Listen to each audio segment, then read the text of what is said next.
तो गोस्वामी श्री तुलसीदास जी ने सबसे पहली वंदना करी है गुरुदेव भगवान की। और वो क्या लिख रहे हैं कि बंदौ गुरु पद पदुम परागा, सुरचि सुबास सरस अनुरागा।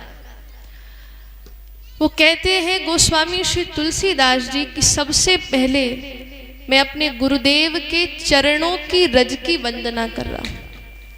गुरुदेव के जो चरणों की रज है वो कैसी है, तो कहा सुरचि सुबास सरस अनुरागा।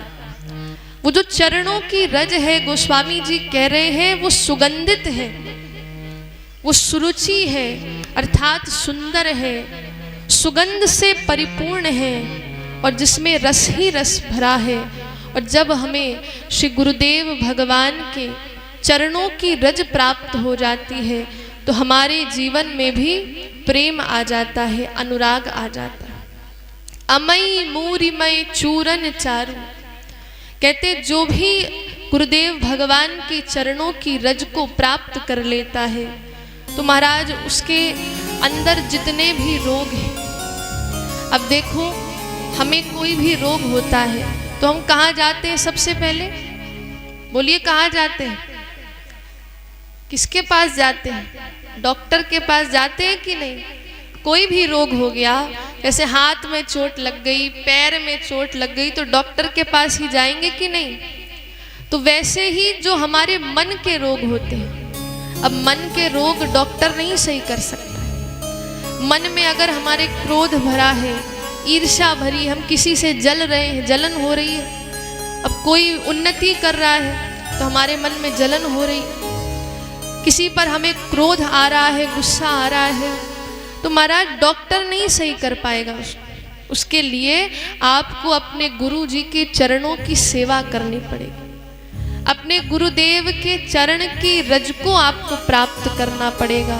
और महाराज एक आपको हम बात बताएं कि जिसने अपने गुरु की कृपा प्राप्त कर ली महाराज फिर उसको भगवान तो मिलते ही हैं, ये पक्की बात है। जिस पर अपने गुरुदेव की कृपा हो जाती है उसको भगवान मिलेंगे और साथ ही साथ जो भी सुख है इस पृथ्वी लोक में विद्यमान है वो सारे सुख उसको प्राप्त हो। इसीलिए हम सभी को अपने गुरुदेव भगवान की सेवा करनी चाहिए। तो आप में से किसने किसने गुरु धारण किए हैं, हाथ उठाएं। बहुत सुंदर, अधिकतर लोगों ने किए।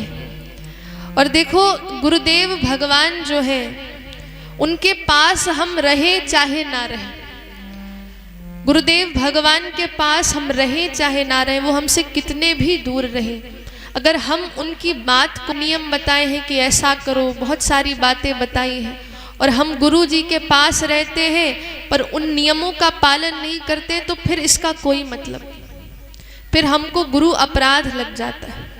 इसलिए महाराज आपने ये गुरु धारण किए हैं तो जो आपके गुरु ने आपको बात बताई है, नियम दिया है, उसका जरूर पालन करना चाहिए, वरना महाराज फिर गुरु अपराध लग जाता है। और कहते हैं सारे अपराधों को भगवान माफ कर सकते हैं पर गुरु अपराध ऐसे नहीं हटता है। तो इसलिए हमें हमारे गुरुदेव भगवान की सेवा करनी चाहिए, उनकी बात माननी चाहिए। और आप गोस्वामी जी के भावों को देखिए, अपने गुरुदेव के प्रति उनके कितना सम्मान है।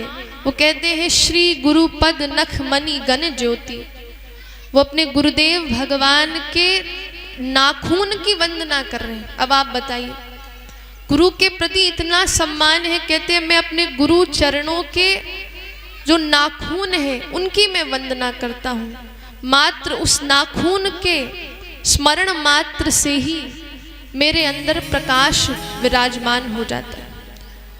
और महाराज ऐसा कहा जाता है कि जब भी देखो गुरु पूजन होता है तो हम गुरुदेव के सिर्फ मात्र अंगुष्ठ की ही पूजा करते हैं।